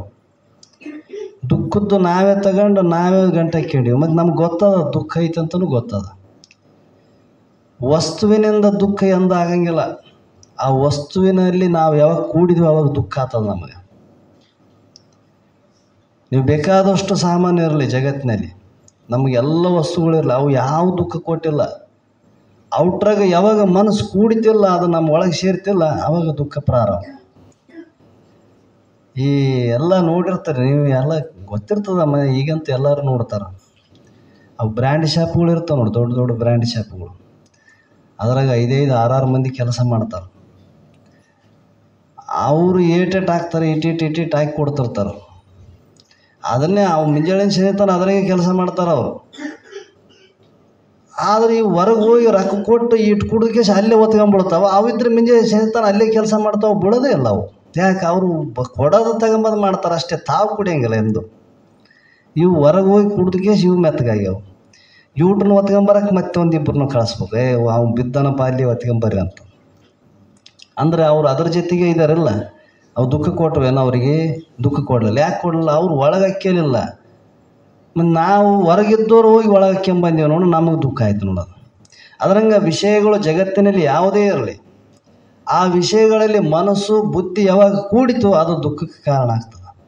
ಅದು ವಿಷಯ ಯೋಗ್ಯ ಐತೋ ಅಯೋಗ್ಯ ಐತೋ ಅಂತ ವಿಚಾರ ಮಾಡಿ ನಿರ್ಣಯ ತಗೊಂಬೋದು ಮಾತ್ರ ನಮ್ಮ ಕೈಗೆ ಕೊಟ್ಟನ ಭಗವಂತ ಹೊರತು ಅದಕ್ಕೆ ಪರಮಾತ್ಮ ಎಂದು ಆಜ್ಞೆ ಮಾಡೋಂಗಿಲ್ಲ. ಹೇಳೋದೈತಿ ಹೇಳ್ತಾರೆ, ಮಹಾತ್ಮರಾಗಲಿ ಶರಣರಾಗಲಿ, ಇದು ಯೋಗ್ಯ ಇದು ಅಯೋಗ್ಯ ಅಂತ ಹೇಳಿಕೈತಕ್ಕಂತಾರೆ ಅವರು. ನೀವು ಹಿಡಿಯೋದು ಬಿಡೋದು ನಿನಗೆ ಬಿಟ್ಟಿದ್ದ ಅಂತ ಹೇಳ್ತಾರೆ ಅವರು ಅಷ್ಟೇ. ಹಿಡಿದ್ರೆ ನೀವು ದುಃಖ ಅನುಭವಿಸಿದ್ದೆ, ಬುಟ್ಟಿ ಅಂದರೆ ನೀವು ಸುಖವಾಗಿರ್ತದಂತ ಹೇಳ್ತಾರೆ ಅವ್ರು ಅಷ್ಟೇ. ಅವ್ರೇನು ಕೈ ಹಿಡಿದು ಮಾಡಿಸ್ತಾರೇನು? ಮಾಡಿಸಂಗಿಲ್ಲ ಅವರು.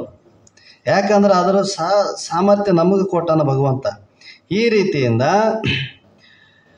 ನಿಶ್ಚಯ ಮಾಡುವುದು ಕರ್ತೃತ್ವ ಇವೇ ಮೊದಲು ಇದರ ಧರ್ಮಗಳಾಗಿವೆ.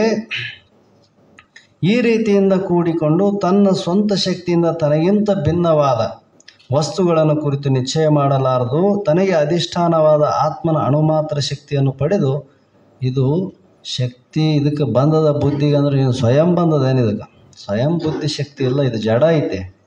ಆದರೆ ಆತ್ಮನ ಸನ್ನಿಧಾನದಲ್ಲಿದ್ದು ಇದು ಪ್ರಕಾಶಮಾನವಾಗಿ ಬೆಳಗಿದಂತೆ ತೋರ್ತದ. ಆದರೆ ಇದರಲ್ಲಿ ಸ್ವತಂತ್ರವಾಗಿ ಶಕ್ತಿ ಇಲ್ಲವೇ ಇಲ್ಲ ಅಂತ ಹೇಳ್ತಾರೆ. ಈ ರೀತಿಯಿಂದಿರುವಂತಹ ವಿಜ್ಞಾನಮಯ ಕೋಶವನ್ನು, ಇದಕ್ಕೆ ವಿಜ್ಞಾನಮಯ ಕೋಶ ಅಂದ್ರೆ ಇಲ್ಲಿಗೆ 4 ಕೋಶಗಳು ಅದು. ಅಂದರೆ ಅನ್ನಮಯ ಕೋಶ, ಪ್ರಾಣಮಯ ಕೋಶ, ಮನೋಮಯ ಕೋಶ, ವಿಜ್ಞಾನಮಯ ಕೋಶ. ಈ ಕೋಶದೊಳಗೆ ಇನ್ನೊಂದು ಕೋಶ ಅದು ಯಾವುದಪ್ಪ ಅಂದ್ರೆ ಆನಂದಮಯ ಕೋಶ. ಈ ಆನಂದಮಯ ಕೋಶ ಆದರೂ ಆತ್ಮಸ್ವರೂಪ ಅಂದರೆ ಇದನ್ನು ವಿಚಾರ ಮಾಡಿದರೆ ಇದು ಅನಾತ್ಮ ಸ್ವರೂಪ ಅಂತ ತಿಳಿದಾಗ, ಇವುಟ್ರನ್ನ ಬೇರ್ಪಡಿಸಿದಾಗ ನಿಜವಾದ ನಮ್ಮ ಸ್ವರೂಪ ನಮಗೆ ಅನುಭವಕ್ಕೆ ಬರ್ತದೆ. ನಮ್ಮ ಸ್ವರೂಪವನ್ನು ನಾವು ಯಾವಾಗ ತಿಳಿತೀವಿ ಅವತ್ತು ನಮ್ಗೆ ಈ ಸಮಸ್ತ ದುಃಖಗಳಿಂದ ಬಿಡುಗಡೆ ಆಗ್ತೀವಿ ಹೊರತು ಅಲ್ಲಿವರೆಗೆ ದುಃಖಗಳು ನಮ್ಗೆ ತಪ್ಪಿದ್ದಲ್ಲ ಅಂತ. ಅದಕ್ಕೆ ಮಹಾತ್ಮರು ನಮಗೆ ಪದೇ ಪದೇ ಯಾಕೆ ಹೇಳ್ತಾರ, ಮ್ಯಾಲಿಂದ ಮೇಲೆ ಯಾಕೆ ಹೇಳ್ತಾರಂತಂದರೆ, ನಾವೆಲ್ಲರೂ ಸುಖರೂಪವಾಗಿ ಇದ್ದೀವಿ, ಸುಖವಾಗಿ ಎಲ್ಲ ಇರಲಿ ಎಂಬ ಉದ್ದೇಶದಿಂದ ಹೇಳ್ತಾರೆ ಹೊರತು ಅವ್ರೇನು ನಮ್ಮ ಮೇಲೆ ಹೊಟ್ಟೆ ಕಿಚ್ಚಿಲ್ಲ. ಅವರಿಗೆ ನಮ್ಮ ಮೇಲೆ ಹೊಟ್ಟೆ ಕಿಚ್ಚೈತೇನು ಇಲ್ಲ, ಎಲ್ಲರೂ ಸುಖಿಗಳಾಗಿ ಇರಲಿ ಎಂಬ ಉದ್ದೇಶದಿಂದ ಹೇಳ್ತಾರೆ. ಆದರೆ ನಮಗೆ ಅವು ಮಾತು ನಮಗೆ ಯಾಕೆ ಜಲ್ದಿ ಹಿಡಿಸಂಗಿಲ್ಲ ಅಂದರೆ ಇದ್ರದ್ದು ಬಲ ಆಗ್ಯದ, ವಾಸನ, ಪ್ರಪಂಚ ವಾಸನ ಬಲ ಆಗ್ಯದ. ನೀವು ನಾವು ಎಲ್ಲಿವರೆಗೆ ಇದಾಗಂಗಿಲ್ಲಪ್ಪ ಅಂದ್ರೆ ನಮಗೆ ಅದು ಗಟ್ಟಿ ರೋಗ ಬಂದದಂತ ಯಾವತ್ತು ಗೊತ್ತಾಯ್ತು ಅಂದ್ರೆ ಅವತ್ತು ಎಲ್ಲ ಸುಬಿಡಕ್ಕೆ ತಯಾರಾಗ್ತೀವಿ ನಾವು. ನಾನೇ ಉಳಿಯಂಗಿಲ್ಲ ಅಂತಾರೆ ಅವರು. ಮತ್ತು ಇಲ್ಲಪ್ಪ ಎಲ್ಲ ಬಿಟ್ಟಿನಿ ನಾನೀಗ. ಯಾಕೆ ಬಿಟ್ಟು ಮೊದಲು ಎಲ್ಲೋ ಬೇಕಂತಿದ್ದೆ ಅಂದ್ರೆ ಉಳಿಯಂಗಿಲ್ಲ ಅಂತ ಹೇಳ್ಯಾರ ಡಾಕ್ಟ್ರ್ ನನಗೆ, ಸಾಯ್ತೀನಿ. ಮತ್ತು ಇದು ಜನ್ಮ ನಿನ್ನ ಒತ್ಕೊಂಡ ಹೋಗ್ತದಲ್ಲ, ಮತ್ತು ಈ ಸಲ ಸಾಯ್ತಿದ್ದೆ, ಈ ಸಲ ಹುಟ್ಟುತ್ತಿದ್ದೆ ಅಂತಾರೆ ಅವ್ರ ಮಹಾತ್ಮರು. ಇದಾದ್ರೆ ನಿನ್ನ ಬಿಟ್ಟದೇನು? ಅದಕ್ಕೆ ಮೊದಲು ನಮಗೆ ಅಪಾಯ ಗೊತ್ತಾಗಬೇಕು. ಅಪಾಯ ಯಾರಿಗೆ ಗೊತ್ತಾ? ಅದಕ್ಕೆ ಉಪಾಯ ಎಲ್ಲಿ ಆದ್ರೆ ಸಿಗ್ತದೆ. ನಾವು ಮೈ ತುಂಬ ರೋಗ ಇಟ್ಕೊಂಡಿವಿ, ಮಂದಿ ಮುಂದಿದ್ರೆ ನಮಗೇನಿಲ್ಲ ಅಂತ ಹೇಳ್ಕೊಂತಿರ್ತೀವಿ. ಆರಾಮಿ ಎಲ್ಲಿ ಆರಾಮಿದ್ದೇವೆ? ಕುಂತ್ರ ದುಃಖ ಐತಿ, ಎದ್ರ ದುಃಖ ಐತಿ. ಎದ್ದಾಗಲಿಂದ ಹಿಡಿದು ಮಕ್ಕಂಬತ್ತಾನ ದುಃಖನೇ ಐತಿ. ನಿದ್ದೆಗೆ ಒಂದು ಬಿಟ್ಟರೆ ಉಳಿದು ಎಲ್ಲ ದುಃಖದಾಗ ಐತೆ ನಮ್ಮ ಸಂಸಾರ. ಏನು ಸುಖ ಐತಪ್ಪ ಇಲ್ಲಿ? ಎಲ್ಲಿ ಒಂದು ಕ್ಷಣದಲ್ಲಿ ಎಲ್ಲಿ ಸುಖ ಇಲ್ಲ. ಬಿಂದು ಸುಖಗನಿತು ದುಃಖವಶಿ ಕೊನೆ ಮಧು, ಬಿಂದು ಲೋಹದಲ್ಲಿ ನಿಂತ ಗುರುಸಿದ್ದನ, ಒಂದಿ ಲೌಕಿಕವನ್ನು ಉಳಿದು ಅಧ್ಯಾತ್ಮವನ್ನು ಅನುವನ್ನು ಅರಿದೊಡೆ. ನಿಜ ಸರ್ಪಭೂಷಣರು ಬರ್ಕೊಂಬಂತಾರೆ. ಬಿಂದು ಸುಖ ಸ್ವಲ್ಪ ಏನಾನ ತಿಂದಾಗ ಮುಟ್ಟಿದಾಗ ಸ್ವಲ್ಪ ಅನಿಸ್ತದೆ, ಭಾಳ ಆನಂದ ಆಯ್ತು. ಹಿಂಗೆ ಕ್ಷಣ ಮಾತ್ರದಾಗ ಅದು ಇಲ್ಲ, ಕಣ್ಣು ಮುಚ್ಚಿ ಕಣ್ಣು ತೆಗೆದ್ರಾಗ ಆನಂದ ಇಲ್ಲ. ಬಿಂದು ಸುಖಗನಿತು ದುಃಖವಶಿ ಕೊನೆ ಮಧು. ಆ ಕತ್ತಿ ಹರಿತವಾದ ಕತ್ತಿ, ಸುಮ್ಮನೆ ಅದರ ಮೇಲೆ ಹಿಂಗೆ ಇಟ್ಟರೆ ಹರಿತದದು. ಅಂಥದಕ್ಕೆ ಜೇನುತುಪ್ಪ ಹಚ್ಚ ಕೋತಿ ಹೋಗಿ ನೆಕ್ಕಕ್ಕೆ ಹೋಯ್ತಂತ. ಹಿಂಗೆ ಮಾಯಿಟ್ಟಂಗೆ ನಾರಿಗಿಟ್ಟು ನೆಕ್ತಿ, ನಾರಿಗೆ 2 ಹೋಳ ಅದು. ಅದರಂಗೆ ಆಗ್ತದೆ ನಮ್ಮ ಪರಿಸ್ಥಿತಿ ಅಂದ್ರೆ ಅವರು. ಅದರಂಗೆ ನಮ್ಮ ಪರಿಸ್ಥಿತಿ ಆಗ್ತದೆ. ವಿಷಯಗಳು ಸುಖದಂಗೆ ಕಾಣ್ತಾವೆ, ಸ್ವಲ್ಪ ಸುಖ ಅನಿಸ್ತಾವೆ, ಎಷ್ಟಿರ್ತಾವೆ ಕ್ಷಣಿಕ ಸುಖ ಅಂದ್ರೆ ಅವ್ರು. ಸುಖ ಇಲ್ಲ ಅಂತ ಹೇಳಂಗಿಲ್ಲ, ಸುಖ ಐತೆ ವಿಷಯಗಳಲ್ಲಿ, ಆದರೆ ಕ್ಷಣಿಕ ಅದ. ಈಗಿದ್ದದ್ದು ಇನ್ನು ಕ್ಷಣದೊಳಗಿರಂಗಿಲ್ಲ. ಅದಕ್ಕೆ ವಿಚಾರ ಮಾಡಿ ನೋಡಪ್ಪ, ಈ ಕ್ಷಣಿಕ ಸುಖಕ್ಕಾಗಿ ನಿತ್ಯ ಸುಖವನ್ನು ನೀ ಹಾಳು ಮಾಡಿಕೊಂಡಿಲ್ಲ. ನಿನ್ನ ನಿಜವಾದ ನಿತ್ಯ ಸುಖರೂಪನಾದ ಆತ್ಮಸ್ವರೂಪ ನೀ ಇದ್ದು ಈ ದೇಹಾದಿ ಧರ್ಮಗಳ, ಅನಾತ್ಮ ಧರ್ಮಗಳ ಮತ್ತು ವಿಷಯ ಸುಖದ ಬೆನ್ನಟ್ಟಿ ಎಷ್ಟು ಜನ್ಮ ತಿರುಗುತ್ತದೆ ಅಂತ. ಅದಕ್ಕೆ ಶ್ರೀರಾಮಚಂದ್ರ ನೋಡ್ರಿ, ನಾವು ಸಾಮಾನ್ಯರು ನಮ್ಗೆ ಏಟೈತೆ, ಎಷ್ಟು ದುಃಖ ಇದಾವೆ ನಮಗೆ. ಅವತಾರ ಪುರುಷರಿಗೆ ಬಿಟ್ಟಿಲ್ಲ ಇದು ದುಃಖ. ರಾಮ ಆಗಿ ಹುಟ್ಟಿದರೂ ಕೂಡ ಗುರುವಿನ ಸನ್ನಿಧಾನಕ್ಕೆ ಹೋಗ್ಬೇಕಾಯ್ತು. ಯಾಕೆ ಹೋದಾತ? ಅವತಾರ ಪುರುಷ ಎಲ್ಲ ಶ್ರೀರಾಮಚಂದ್ರ, ಸಾಕ್ಷಾತ್ ವಿಷ್ಣು ಅವತಾರ. ಎದಕ್ಕೆ? ಇದೇ ದುಃಖಕ್ಕೆ ಹೋಗ್ಯಾನ. ಸಂಸಾರ ದುಃಖ ಐತೆ ಅಂತ ಹೋಗ್ಯಾನತ, ಜನನ ಮರಣ ದುಃಖಕ್ಕೆ ಹೋಗ್ಯಾನ. ಮತ್ತು ಶ್ರೀಕೃಷ್ಣ ಪರಮಾತ್ಮ ತಾನು ಅವತಾರ ಪುರುಷನೇ, ಆದ್ರೂ ಗುರುವಿನ ಹೊಂದಬೇಕಾಯ್ತು. ಸಾಂದೀಪ್ ಮುನಿಗಳನ್ನು ಹೊಂದಿಲ್ಲ, ವಶಿಷ್ಠರನ್ನ ಅವ್ರು ಮಾಡಿಕೊಂಡಿಲ್ಲ. ರಾಮಚಂದ್ರ, ಇವರೆಲ್ಲರೂ ಮಹಾ ಅವತಾರ ಪುರುಷರಾಗಿದ್ದರೂ ಕೂಡ ಅವರಿಗೆ ದುಃಖ ತಪ್ಪಿಲ್ಲ ಅಂದಮೇಲೆ ಸಾಮಾನ್ಯರಿಗೆ ನಮಗೆ ಏನು ಇಲ್ದಂಗೆ ನಾವು ಸುಖವಾಗಿರ್ತೀವಿ ಅನ್ನೋದು ಇದು ಮೂರ್ಖತನ ಏನು?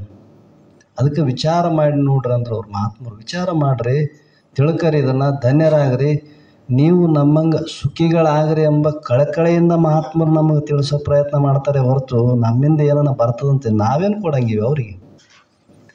ಜಗತ್ತಿನಲ್ಲಿ ನಾವು ಏನು ಕೊಡಂಗಿವಿ ಮಹಾತ್ಮರಿಗೆ? ನಾವು ಮಹಾತ್ಮರಿಗೆ ಏನು ಕೊಡೋ ಯೋಗ್ಯತೆ ಇಲ್ಲ ನಮಗೆ. ಅವರು ಮಾಡಿದ ಉಪಕಾರವನ್ನು ಸ್ಮರಣೆ ಮಾಡೋಕ್ಕೆ ಬರ್ತದೆ ಹೊರತು ನಾವು ಕೊಡ್ತಕ್ಕಂಥದ್ದು ಏನಿಲ್ಲ. ಯಾಕೆ? ನಮಗೆಲ್ಲ ನಶ್ವರವೇ ಇದ್ದಾವೆ. ಜಗತ್ತಿಗೆ ಯಾವುದು ಸ್ಥಿರ ಐತೆ? ಆದರೆ ಆ ಮಹಾತ್ಮರು ಮಾಡಿದ ಉಪಕಾರ ಏನೈತಲ್ಲ, ಅವ್ರು ಕೊಡ್ತಕ್ಕಂಥ ಜ್ಞಾನ, ಅವ್ರು ಕೊಡ್ಕಂಥ ವಿದ್ಯೆ, ಅದು ಈ ಶರೀರ ಅಳೆದರೂ ಕೂಡ ಅಮರವಾಗಿ ಇತಿಹಾಸದಲ್ಲಿ ಉಳ್ಕಂತಕ್ಕಂಥದ್ದು ಜ್ಞಾನವನ್ನು ದಯಪಾಲಿಸ್ಯಾರ ಮಹಾತ್ಮರು. ಇವತ್ತು ನಾವು ನಿಜಗುಂಡ್ರು ಎಲ್ಲ್ಯಾರ, ಸಿದ್ಧಾರೂಢರು ಎಲ್ಲ್ಯಾರ, ಬಸವಾನಂದರು ಎಲ್ಲ್ಯಾರ? ಅವ್ರ ಶರೀರ ಇದ್ದೇವೇನು ಶರೀರ ರೂಪದಲ್ಲಿ ಇವ್ರು ತೋರ್ತಾರೇನೋ? ಅವರು ಇಲ್ಲ. ಆದರೆ ಅವರು ಸಾಧನ ಮಾಡಿದ ಜ್ಞಾನ, ಅವರು ನೀಡಿದಂಥ ಒಂದು ಉದಾರತೆ, ಅವರು ನೀಡಿದಂಥ ಒಂದು ಸಂಸ್ಕಾರ ಇವತ್ತು ಜಗತ್ತು ಅವ್ರನ್ನ ತಲೆಬಾಗುತ್ತದಂದ್ರೆ ಏನು ಕಾರಣಪ್ಪ ಅಂದ್ರೆ ಅವರು ಮಾಡಿದ ಉಪಕಾರ. ನಾವು ಇವತ್ತು 4 ಮಾತಾಡೋ ಯೋಗ್ಯತೆ ನಮಗೆ ಇಲ್ಲಿ ಬಂದು ಕುಂದ್ರಕ್ಕೆ ಒಂದು ಯೋಗ್ಯತೆ ಬಂದಂದ್ರೆ ಅದು ನಮ್ಮ ಗುರುಗಳು ನಮಗೆ 4 ಮಾತು ಮಾಡಿದ ಉಪಕಾರ. ಇಲ್ಲಾಂದ್ರೆ ಏನೈತಿ ಇಲ್ಲಿ? ಹುಟ್ಟಿದ ಮನೆಗೆ ಭೇದ ಎಣಸಕ್ಕಲ್ಕ ಇನ್ನು ಹೊರಗಿನವ್ರು ಯಾರು ನೋಡ್ತಾರೆ ಜಗತ್ತಿನಾಗ? ನಿನ್ನವರೇ ನಿನಗೆ ಯಾವಾಗ ಕುತ್ತಿಗೆ ಮೇಲೆ ಕಾಲಿಡ್ತಾರೋ ಗೊತ್ತಿಲ್ಲ. ಇಂಥ ಕಲಿಯುಗ ಐತಿದೆ. ಇಂಥದ್ರಲ್ಲಿ ಒಬ್ಬ ಸದ್ಗುರುನಾಥ ನಮ್ಮನ್ನು ಮ್ಯಾಲೆ ಎತ್ತಾನಂದ್ರೆ ನಾವು ಅವ್ರ ಮಾತು ಕೇಳಲ್ಲ ಅಂದ್ರೆ ನಮ್ಮಂಥ ಮೂರ್ಖರು ಜಗತ್ತಿನಾಗ ಯಾರೂ ಆಗಂಗಿಲ್ಲ. ಅದಕ್ಕೆ ಮಹಾತ್ಮರ ವಾಕ್ಯದಲ್ಲಿ ವಿಶ್ವಾಸ ಇಟ್ಟು ಅವ್ರ ಮಾರ್ಗದಲ್ಲಿ ಎಳ್ಳೆ ನಿಂತು ಒಂದೇ ದಿವಸಕ್ಕೆ ಗುಡ್ಡ ಯಾರೇ ಇರೋಂಗಿಲ್ಲ. ಸ್ವಲ್ಪ ಒಂದೊಂದು ಹೆಜ್ಜೆ ಇಟ್ಟು ಪ್ರಯತ್ನ ಮಾಡಿದ್ವಿ ಅಂದರೆ ನಾವು ಅವ್ರ ದಾರಿಯನ್ನು ಹಿಡಿದು ಧನ್ಯರಾಗ್ತೀವಿ ಅನ್ನುವಂಥ ಮಾತನ್ನು ಹೇಳಿ ಇವತ್ತಿನ ಶಾಸ್ತ್ರಕ್ಕೆ ಮಂಗಲವನ್ನು ಹೇಳ.